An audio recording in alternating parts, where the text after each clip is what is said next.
Bonjour et bienvenue sur l'espace dédié au site mécaniqueuniverselle.net, le site qui essaie de démontrer que l'humanité dans son ensemble évolue progressivement vers son ultime perfection.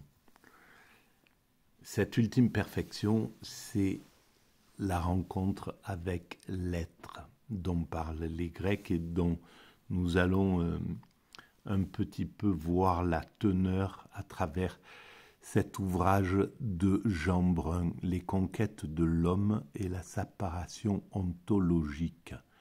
Un livre que j'ai sauvé du pilon, de la poubelle, en somme. Voilà. Et comme toujours, il y a de la magie dans ces choses-là.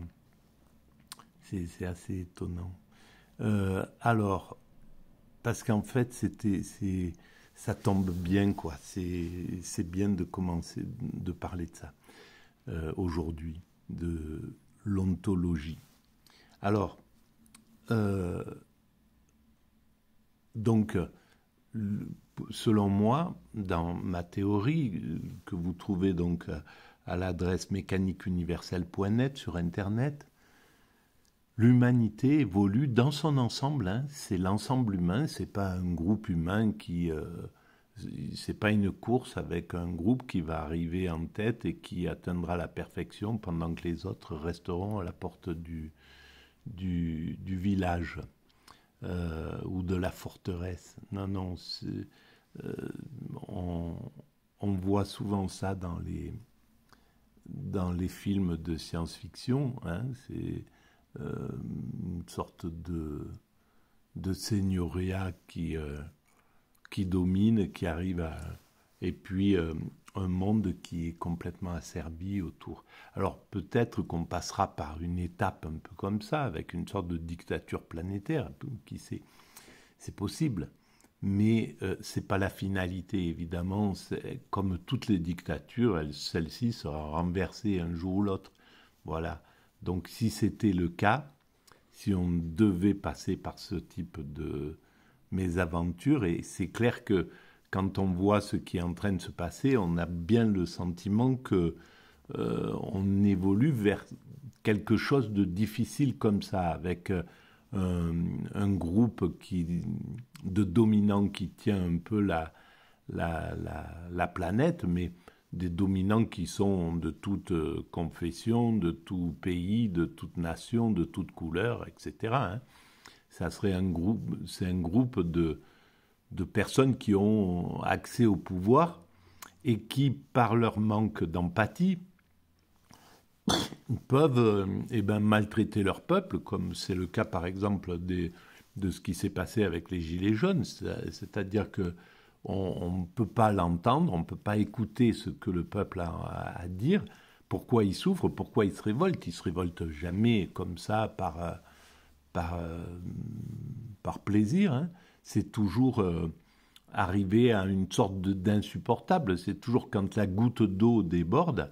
Et la plupart du temps, d'ailleurs, les dominants utilisent la force en fonction de ce qui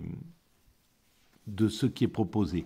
Et là, je pense que ça n'a pas été le cas. Ce qui a été proposé, c'était au contraire plus de violence que de force déployée. Je ne sais pas, hein, je le dis comme ça, que de force déployée par le peuple.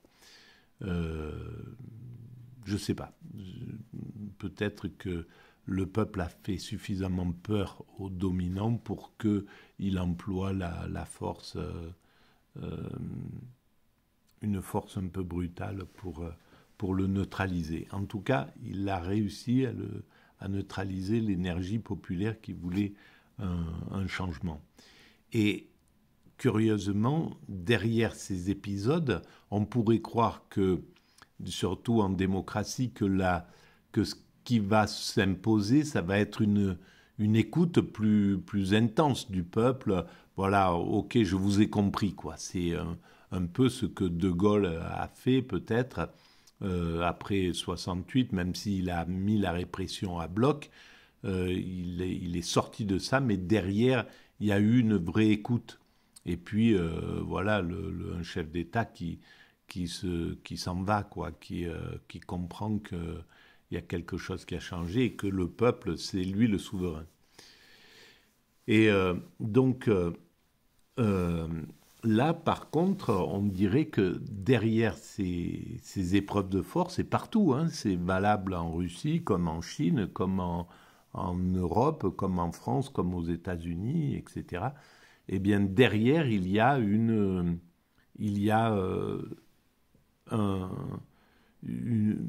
un esprit dictatorial qui s'impose. Et c'est clair qu'on le sent, cette chose-là. Alors, il est possible qu'on soit obligé de passer par cette période.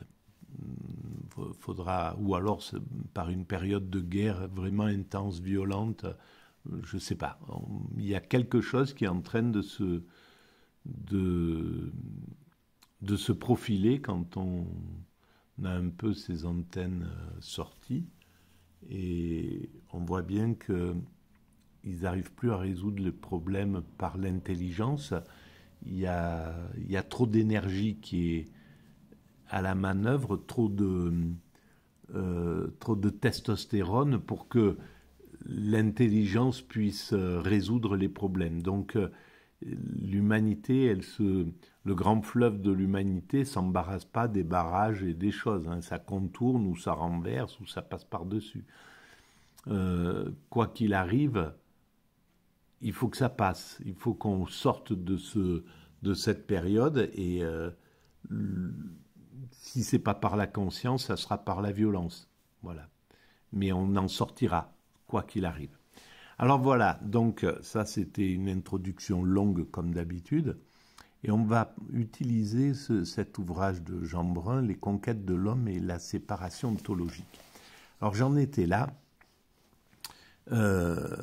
Donc on a vu que pour Anaximandre, l'apeiron, donc c'est ça, c'est l'apeiron, et l'apeiron c'est, je vais voir si je l'ai gardé en mémoire sur cet internet là, apeiron, non, alors est-ce que c'était avant? On va voir.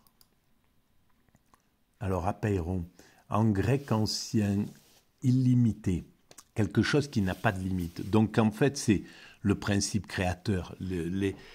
Donc cette pensée chez les Grecs, mais on peut la retrouver, je pense, chez les Égyptiens, dans toutes les et dans le système tribal également, dans les sociétés dites premières, cette vision de quelque chose qui n'est pas limité. Elle est présente dans l'humanité depuis que la conscience s'est développée. Mais bon, restons sur ces Grecs.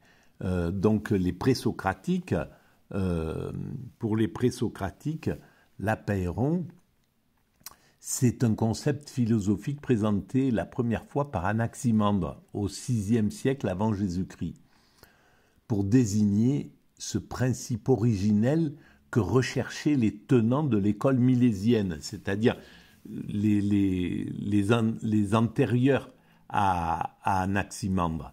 Thalès voyait en l'eau le principe originel, la substance de toute chose. Pour Anaximandre, c'est l'apeiron qui signifie illimité, indéfini, indéterminé. Donc c'est peut-être le premier chez les Grecs qui amène l'idée de ce principe créateur qui est à l'origine de tout et qui est dans une dimension que nos yeux ne peuvent pas voir, ne peuvent pas comprendre ce que c'est que l'illimité, quelque chose qui est immortel, qui ne disparaît jamais dans cette création. Maintenant, les scientifiques ont mis le nez dessus, ont mis l'œil dessus, sur cette chose-là. C'est ce qui est immortel dans la matière. C'est ce qui constitue l'atome, dans la partie immatérielle de l'atome. Donc on est déjà capable de connaître sa présence, de comprendre ce que c'est à peu près.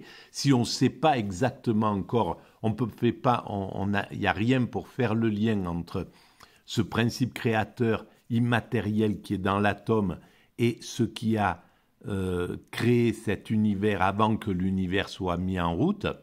Donc qui était cette immatérialité était déjà présente avant que l'univers se mette en route, et c'est lui c'est cette chose-là qui a mis en œuvre l'univers. Donc pour l'instant, on ne peut pas faire encore le lien, mais les scientifiques parviendront à le faire, ça c'est une évidence. Pour revenir aux Grecs, je pense que les Milésiens, évidemment, les Thalès, etc.,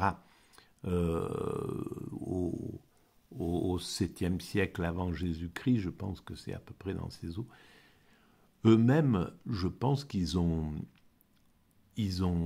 vu, ça vient d'encore d'autres contrées. Je pense que l'Inde, peut-être, avait déjà cette vision de ce qui était l'immatériel, l'invisible, le vide. Voilà, l'idée de quelque chose. Il y avait déjà une réflexion à ce niveau-là, peut-être.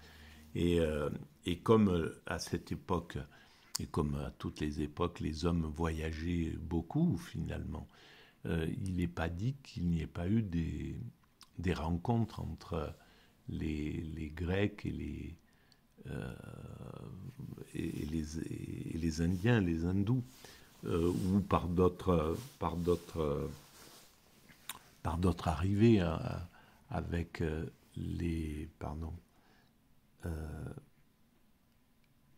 Perses. Voilà, il y a quelque chose qui a dû se passer à ce niveau-là. Alors, pour Anaximandre, c'est l'apeiron qui signifie illimité, indéfini, indéterminé, qui est le principe et l'élément de tout ce qui existe. L'apeiron est inaccessible en soi à la sensibilité, car il n'est accessible que par les formes qu'il prend et les modifications de formes qu'il subit. Il est nécessaire pour expliquer l'existence de tout ce que nous percevons. Il ne peut posséder de qualité déterminée et n'est désigné que négativement. Voilà, alors c'est comme ça. Alors moi, je vois à l'intérieur de cet apeiron, au contraire, l'essence de ce que nous appelons l'amour, l'essence de l'extase, l'essence de tout ce que l'homme peut incarner le plus haut degré de l'incarnation physique et spirituelle. Voilà, alors pour Anaximandre, c'est quelque chose d'inerte, quelque chose qui serait... Mais pour moi, c'est l'essence de tout ce qui est, mais c'est surtout l'essence pure de ce que nous appelons l'amour. C'est l'essence, voilà. Bon, bref, allons-y, on continue. Alors, on a vu que pour Nietzsche, donc, et pour Tchekhov, dans la vidéo précédente, il félicite Anaximandre d'avoir dit que les choses en naissant et en se détachant de l'unité primitive et divine pour atteindre à leur être particulier actuel ont commis une action impie au plus haut point par laquelle elles devront subir le châtiment suprême, la mort, la destruction. En somme, en voulant s'incarner, en choisissant de ne pas rester dans cette unité, dans ce liquide amniotique qu'est l'illimité, l'apeiron, hein, cet être fondamental là, le fait de vouloir s'incarner fait que on passe dans une autre dimension, celle où il existe la mort, c'est-à-dire l'évolution. Ben on naît, on évolue, on meurt, voilà. Et c'est valable pour tout, pour toute chose qui en dehors de cet apeiron, en dehors de cet être fondamental, de l'ontologie, voilà. Tout le reste. Et à partir du moment où on a décidé, où on a choisi de s'incarner, de devenir quelque chose plutôt que rien, eh bien, il faut accepter l'idée que nous sommes mortels. Voilà. Et alors, il le tourne de façon un peu... il rend coupable, en fait, le devenir. Mais c'est poétique, hein, quand Nietzsche dit que l'homme, enfin que la création voulant en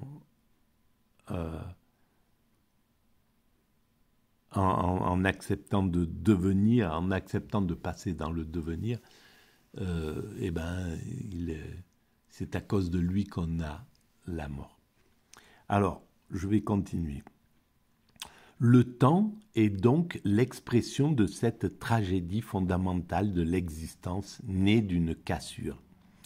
La justice est l'être, EST, l'être de l'étang, en tant qu'être, et l'injustice, cet être de l'étang pour l'étang. Bon, alors, qui a compris, lève le doigt. Mais bon, en tout cas, le temps est donc l'expression de cette tragédie fondamentale.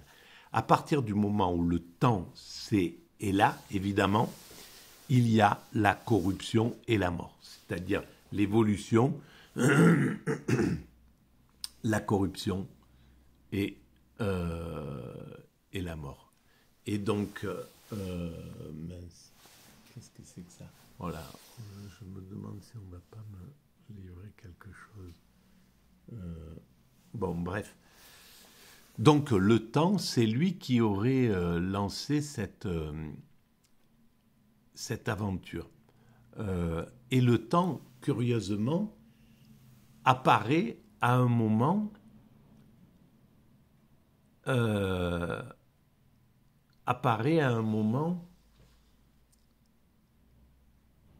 oh mon Dieu, c'est dommage, je suis un peu perturbé avec ça. Bon, le temps ne vient pas tout de suite avec la création, il vient plus tard, après le Big Bang, longtemps après le Big Bang. Donc il y a quelque chose ce principe créateur a mis en œuvre l'univers sans qu'il y ait d'abord le temps. Et donc, c'était la première création, les premières formes étaient immortelles, en somme. C'est de l'immortel qu'il a mis en œuvre. Et à un moment, le temps apparaît. Et quand il met le temps, il met aussi la mortalité. L'idée que les choses vont évoluer, vont s'épanouir et vont finir. Voilà. Donc, bon, eh ben, voilà. Qu'est-ce que c'était? Ah, mais c'était l'oxygène médical. Bon, bref. Et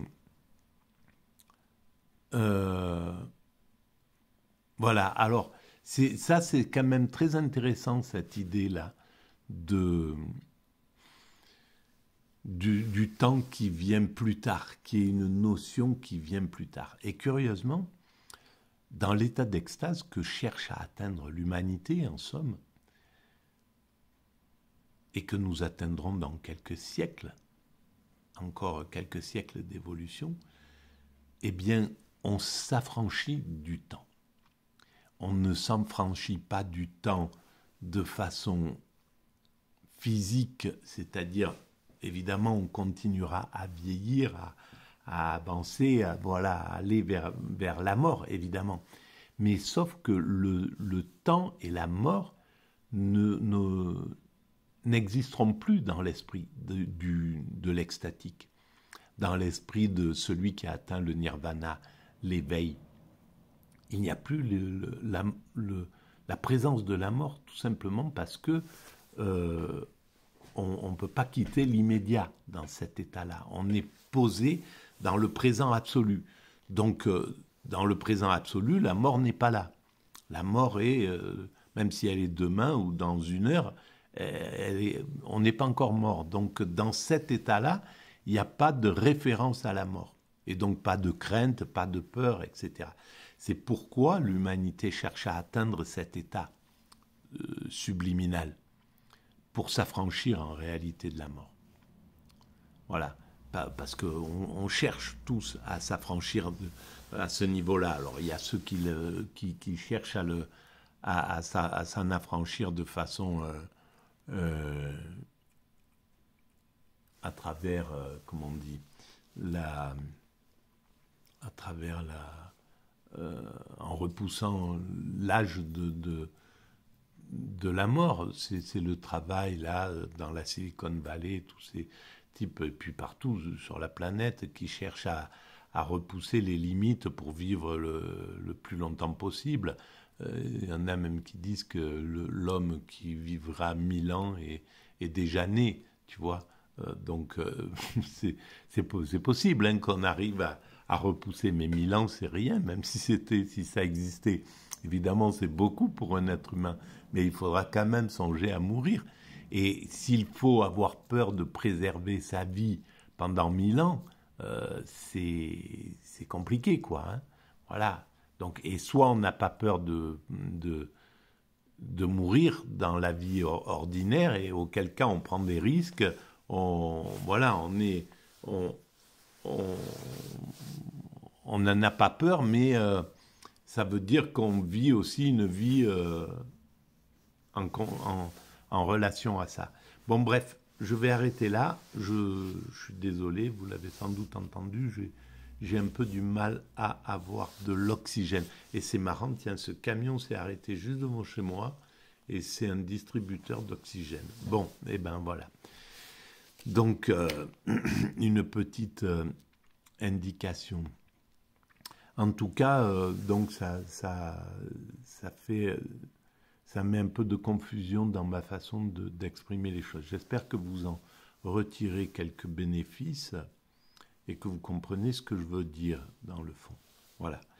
Alors, si vous pensez que ces vidéos ont un peu d'intérêt collectif, vous pouvez mettre des pouces, des j'aime. Vous pouvez vous abonner. Vous pouvez envoyer le lien à vos amis. Vous pouvez écrire des commentaires. J'y réponds systématiquement et vous pouvez aller visiter le site mécaniqueuniverselle.net. Il y a toujours un lien dans les pages. Voilà. Je vous remercie, je vous dis à très bientôt. Je vais récupérer un peu et je ferai une vidéo pour continuer. Je voulais parler d'Empédocle à la suite, qu'on voit là, après Anaximandre. On va rester un petit moment sur ça, je pense, parce que c'est le fond. C'est mon vrai fond de commerce. L'être, l'idée du divin, Dieu. Alors de temps en temps, je pars un peu dans la politique, dans les événements actuels, parce que j'en fais partie, donc il me touche. Mais voilà, je sais très bien que c'est forcément des erreurs. C'est toujours dès que le philosophe s'intéresse à l'actualité, à la politique, son avis est forcément injuste, quoi qu'il arrive. Donc, c'est pas, voilà, ça manque de recul. Il y a peut-être certains philosophes qui arrivent à mettre du recul, mais si on mettait vraiment du recul, on verrait, je pourrais simplement dire, tout est parfait dans le meilleur des mondes. Le monde va peut-être vers la guerre, mais c'est ce qu'il faut, voilà, c'est le schéma. Je ne serais pas écorché vis-à-vis de ça, je n'aurais pas le sentiment, je verrais pas dans mon imaginaire là qui passe le nombre de morts, de souffrances, de cris, de pleurs, de déchirements, parce que c'est ça que je vois en premier. Je regarderai ça de façon vraiment extérieure, et c'est pas le cas. Donc malheureusement j'ai tort, aussi tort que Hegel quand il pensait que Napoléon était le sauveur de l'humanité, ou je sais pas, bon bref, voilà. Donc je vous remercie de votre écoute et puis je vous dis à très bientôt. Merci, au revoir.